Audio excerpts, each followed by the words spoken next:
আসসালামু আলাইকুম রহমতুল্লাহি ওবরকাতুহু। সম্মানিত দর্শক, বিএনপির একজন ডিফ্যাক্টো পাওয়ারফুল নেতা, অত্যন্ত শক্তিশালী নেতা। রাজনৈতিকভাবে তার কোনো দলে ওরকম পদপদবি না থাকলেও বিএনপির যে পেশাজীবী পাওয়ার রয়েছে, পেশাজীবীদের যে শক্তি রয়েছে, সেই শক্তিমত্তার সবচাইতে যে গুরুত্বপূর্ণ সেক্টর সেটা হলো সচিবালয়।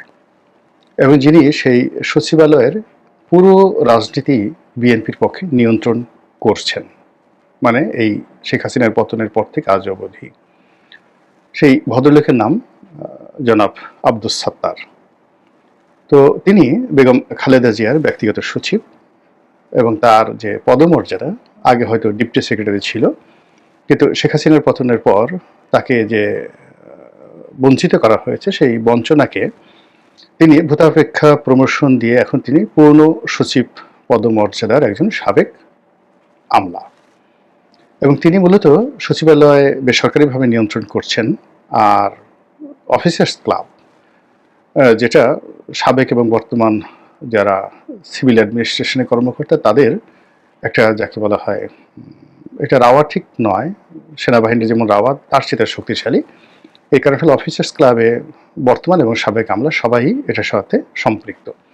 তো সেই ক্লাবটিতে এখন তিনি সভাপতি না সেক্রেটারি আমি বলতে পারবো না, তবে তার নিয়ন্ত্রণে পুরো ঢাকা অফিসার্স ক্লাবটি চলছে।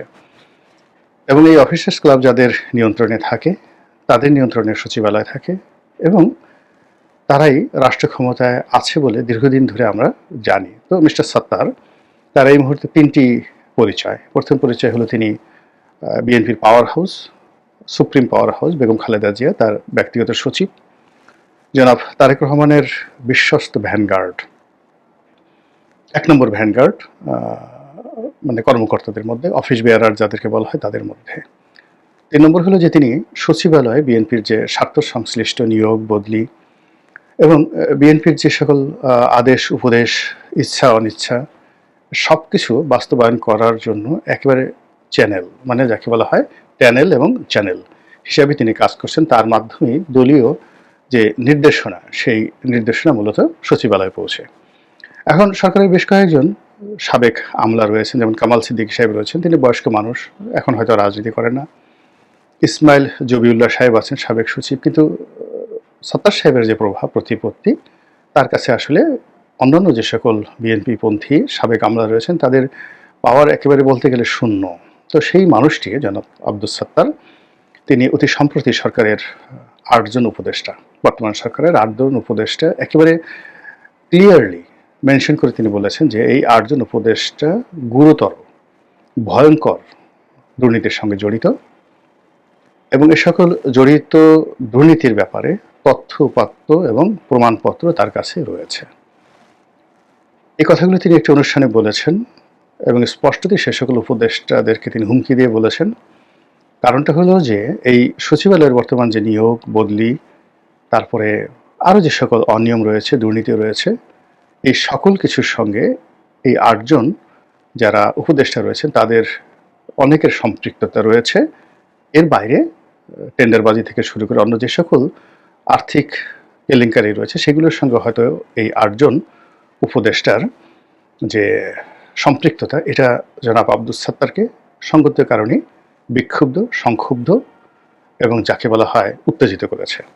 এবং তিনি এমন একটা সময় এই কথাটি বললেন, এবং যা কিনা সরকারের ভিতরে এবং বাইরে রাজনৈতিক অঙ্গনে রীতিমতো তোলপাড় শুরু হয়েছে। এবং তার এই বক্তব্যের মাধ্যমে বিএনপির সঙ্গে বর্তমান ডক্টর মোহাম্মদ ইউনূস সরকারের যে একটি নতুন দহরম মহরম সম্পর্ক, এবং বিএনপির উপর নির্ভর করার যে একটা প্রবণতা ডক্টর মোহাম্মদ ইউনূস দেখাচ্ছেন, বিএনপিকে নির্ভর করে বা বিএনপির উপর ভর করে তিনি যে নিরাপদ প্রস্থানের কথা চিন্তা ভাবনা করছেন, যার কারণে তার এই গত ১ বছরে যারা ঘনিষ্ঠজন ছিলেন, যারা তাকে ক্ষমতায় বসিয়েছেন বলে তিনি গর্ব ভরে বলতেন, এবং গত ১২ মাসে ক্ষমতা পরিচালনার জন্য যারা, যাকে বলা হয় পাওয়ার উইংস হিসাবে কাজ করেছেন, সে সকল রাজনৈতিক দল, ব্যক্তি, গোষ্ঠী, বলতে গেলে সবাই ১৮০ ডিগ্রি অ্যাঙ্গেলে ডক্টর মোহাম্মদ ইউনূস থেকে দূরে সরে গিয়ে রাগে, ক্ষোভে, অভিমানে তারা এখন নিজেদের মানে গালে তারা নিজেরা খামচি চাওয়ার চেষ্টা করছেন। এ কি হলো? তো সেই অবস্থাতে জনাব সাত্তারের এই বক্তব্য সব মহলের সকল হিসাবকে এলোমেলো করে দিয়েছে। প্রথমত যে বিএনপির সঙ্গে কি সরকারের সম্পর্ক ভালো যাচ্ছে না? বিএনপি কি এই সম্পর্কটা রাখতে চাচ্ছে? নাকি এই মুহূর্তে যখন সরকার একেবারে নির্বাচনের ট্রেন্ড চালু করে দিয়েছে, নির্বাচন হওয়া মানেই সকল কিছু বিএনপির নিয়ন্ত্রণে, এবং খুব দ্রুত, অর্থাৎ নির্বাচনের তফসিল যদি ঘোষণা হয় ডিসেম্বর মাসে, বলতে গেলে অক্টোবর নভেম্বর থেকে পুরো বাংলাদেশের প্রশাসন থেকে শুরু করে সব কিছুই অলিখিতভাবে বিএনপির নিয়ন্ত্রণে চলে যাবে। এটাই বাস্তবতা। তো সেখানে বিএনপির সবচেয়ে গুরুত্বপূর্ণ ব্যক্তি জনাব সাত্তার, তিনি যে বক্তব্য দিলেন, এটা সরকারের মধ্যে এবং বিএনপির মধ্যে, সচিবালয়ের মধ্যে এবং বিএনপির মধ্যে একটা বিরাট দূরত্ব, সংঘাত এবং সংঘর্ষ তৈরি করবে অনিবার্যভাবে। তাহলে সাত্তার সাহেব এই কথা বললেন কেন? এক, আর এই কথার প্রতিক্রিয়া কি হতে পারে, এই বিষয়গুলো নিয়ে আলোচনা করব। তো জনাব সাত্তার যে বক্তব্য দিয়েছেন তার প্রেক্ষিতে বিএনপির যে মহাসচিব, তিনি আবার কাউন্টার বক্তব্য দিয়েছেন। তিনি বলেছেন যে জনাব সাত্তার যে বক্তব্য দিয়েছেন সেটি তার একান্ত ব্যক্তিগত, এর সঙ্গে বিএনপির কোনো সংযোগ নেই এবং এটা বিএনপির দলীয় কোনো বক্তব্য নয়। বাস্তবতা হলো যে জনাব মির্জা ফখরুল সাহেব পলিটিক্যাল পার্সোনালিটি, রাজনীতি করেন, কিন্তু বিএনপি রাজনীতির যে কিচেন ক্যাবিনেট রয়েছে, তো সেখানে মূলত বেগম জিয়া এবং তার পরিবারের আপনজন এবং তার একান্ত বিশ্বস্ত যারা লোকজন রয়েছেন, তাদের যে ক্ষমতা, প্রভাব এবং দাপট, এই দাপটের সঙ্গে রাজনীতির মঞ্চে যে সমস্ত লোকজন আছেন প্রকাশ্যের সামনে সারিতে, আসলে তাদের দাপটকে সবাই দাপট মনে করে না। ঠিক শেখ হাসিনারও একই অবস্থা। শেখ হাসিনার বাসায় দেখা গেল ওই যে একটা পিয়ন ছিল জাহাঙ্গীর, জাহাঙ্গীরের যে ক্ষমতা ছিল, ঠিক সেই ক্ষমতাটা তোফায়েল সাহেবের ছিল না। কিংবা ধরুন তার একটা পুরনো বাবুর্চি ছিল, নাম রমা, শেখ হাসিনার বাবুর্চি, এখন আছে কিনা জানি না, জীবিত আছে কিনা। তো রমার যে প্রভাব ছিল, সেই প্রভাব আসলে ওবায়দুল কাদের ছিল না। এটা হলো বাস্তবতা। তো এরকম আরও অনেক ঘটনা, ড্রাইভার, পিয়ন থেকে শুরু করে পরিবার পরিজনের যারা লোকজন, তারা সবাই। অন্যদিকে যারা শেখ হাসিনার ব্যক্তিগত সচিব ছিলেন, এপিএ ছিলেন, রাজনৈতিক পলিটিক্যাল এপিএ ছিলেন, জয়ের বন্ধু ছিলেন, যেমন মোহাম্মদ আরাফাত, তারপর আশরাফুল আলম খোকন, জুনায়েদ আহমেদ পলক, পুরো দলের কাঠামোতে তাদের যে একটা প্রভাব ছিল, প্রতিপত্তি ছিল, মানে জয়কেন্দ্রিক, তাদের সঙ্গে 2-4-10টা মন্ত্রী মিনিস্টার একত্রে বসেও মোহাম্মদ আরাফাতের একটা পশমের সমান শক্তিমত্তা দেখাতে পারতেন না। ঠিক এই জিনিসগুলো বিএনপিতে কোনো অংশে কম নয়, বরং অনেক ক্ষেত্রে অনেকে মনে করেন যে বেশি। এক্ষেত্রে ডবল হলো যে বেগম জিয়ার একটা প্রভাব তো এখন অবশ্যই আছেন, তার সঙ্গে সঙ্গে জনাব তারেক রহমান। এখন তারেক রহমান সাহেবের লন্ডনের বাসায় যারা ড্রাইভার আছেন কিনা জানি না, যদি থেকে থাকেন, একটা ড্রাইভার, তার পিয়ন, বাসার আর্দালি, তার বডিগার্ড, কিংবা তার এই টুকটাক কাজকর্ম করে দেয়, ফুড ফরমাস খাটে, এ সকল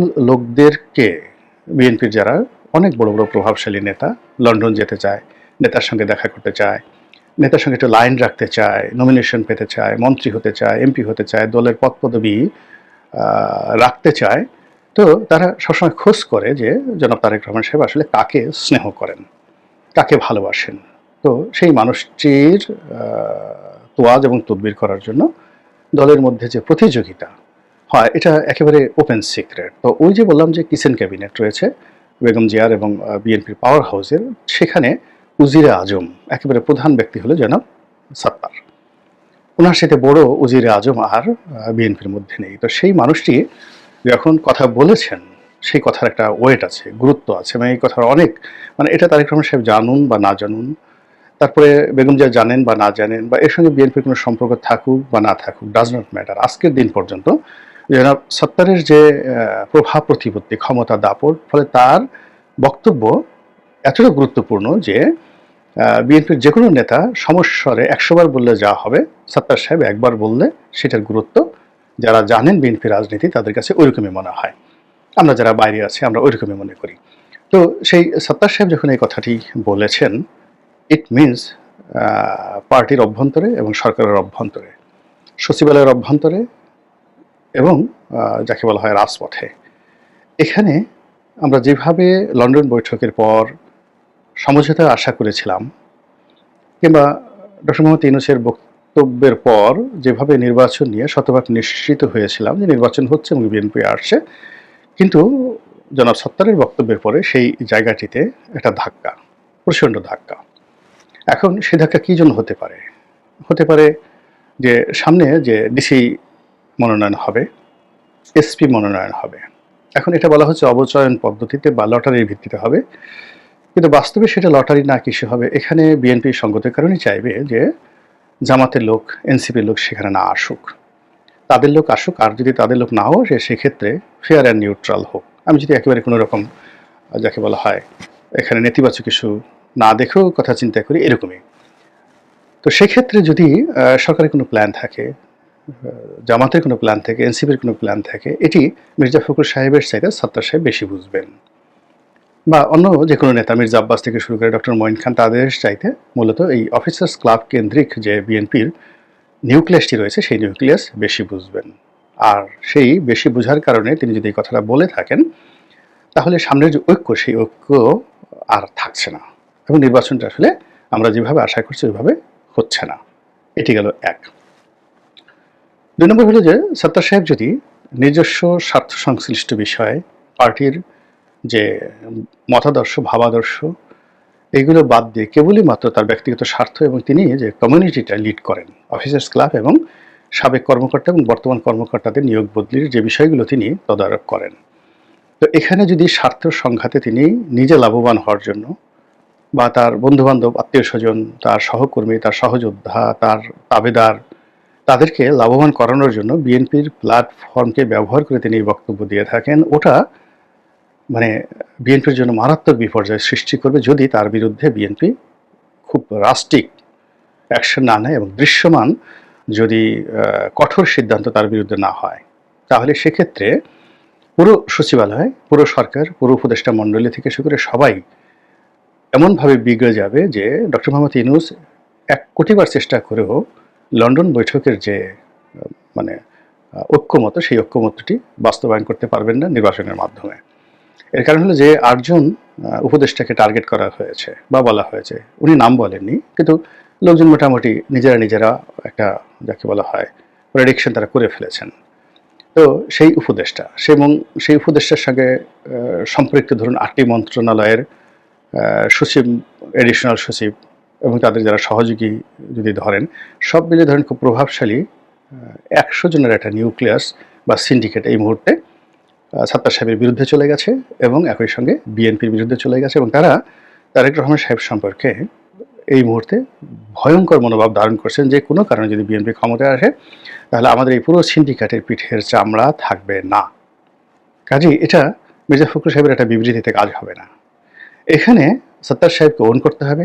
সত্তার সাহেব যেটা বলেছেন সেটা বাস্তবায়ন করে এই ৮ জন উপদেষ্টা এবং তার সঙ্গে যে সিন্ডিকেট, যে কারণে সত্তার সাহেব কথা বললেন, সেটার একটা জরুরি খোলামেলা নিষ্পত্তি প্রয়োজন। এখানে হাঙ্কি পাঙ্কি ধামাচাপা ছাইচাপা দিলে মূলত বিএনপির ক্ষতিগ্রস্ত হবে, সরকারের কিছুই হবে না। বরং বিএনপি যারা প্রতিপক্ষ রাজনৈতিক গ্রুপগুলো রয়েছে তারা মারাত্মকভাবে লাভবান হবে। এ গেল একটা দিক। আর অন্যদিকে যদি সত্তার সাহেবের এই বক্তব্যকে বিএনপি ওন না করে, তারেক রহমান সাহেব যদি মনে করেন যে সত্তার সাহেবের এই বক্তব্য তার জন্য ক্ষতির কারণ হয়ে দাঁড়িয়েছে, তা নিয়েও সেই ডক্টর মোহাম্মদ ইউনূস এবং তার যারা কর্তা ব্যক্তি রয়েছেন তাদের সঙ্গে খোলামেলা আলোচনা করে তাদের ক্ষোভ শতভাগ নিরসন করতে হবে, তাদেরকে নিশ্চয়তা দিতে হবে। এবং বিএনপি যে একটা দল কথা দিয়ে কথা রাখে, এবং বর্তমান যারা সরকার তারা বিএনপির উপর চোখ বুজে নির্ভর করতে পারে, এবং আগামী দিনে বিএনপি ক্ষমতায় আসলে বিএনপি তাদের জন্য একটা নিরাপদ পথ তৈরি করতে হবে। এই যে বিশ্বাস, সেই বিশ্বাসের জায়গাটিতে একটা বিন্দু দাগ থাকা চলবে না। ফলে এটাও জনাব তারেক রহমান সাহেবকে 100% নিশ্চিত করতে হবে। যদি তিনি এই বিষয়টা নিশ্চিত করতে না পারেন এবং এখানে যদি দোদুল্যমানতা থাকে, সত্তার সাহেবকে তিনি যদি বাঁচাতে চান, রক্ষা করতে চান, এখানে যদি মধ্যপন্থা অবলম্বন করতে চান, সময় ক্ষেপণ করতে চান, তাহলে কিন্তু একেবারে গাং হয়ে যাবে, রীতিমতো মানে সর্বনাশের নদী বয়ে যাবে। কাজেই যে সুবাতাস উঠেছে, নির্বাচনের একটা সমঝোতার কথা হচ্ছে, নির্বাচনের একটা বাতাস চালু হচ্ছে। আশা করি সরকার এবং বিএনপি তারা এই বিষয়টি অত্যন্ত গুরুত্বের সঙ্গে তারা নিষ্পত্তি করবেন, যাতে করে বিএনপি এবং সরকারের যারা প্রতিপক্ষ 180 ডিগ্রি অ্যাঙ্গেলে যারা দূরে দাঁড়িয়ে রয়েছেন, তারা যেন এটার কোনো সুযোগ গ্রহণ করতে না পারেন। মহান আল্লাহ আমাদের সবাইকে হেদায়েত দান করুন এবং হেফাজত করুন। আসসালামু আলাইকুম ওয়া রাহমাতুল্লাহি ওয়া বারাকাতুহু।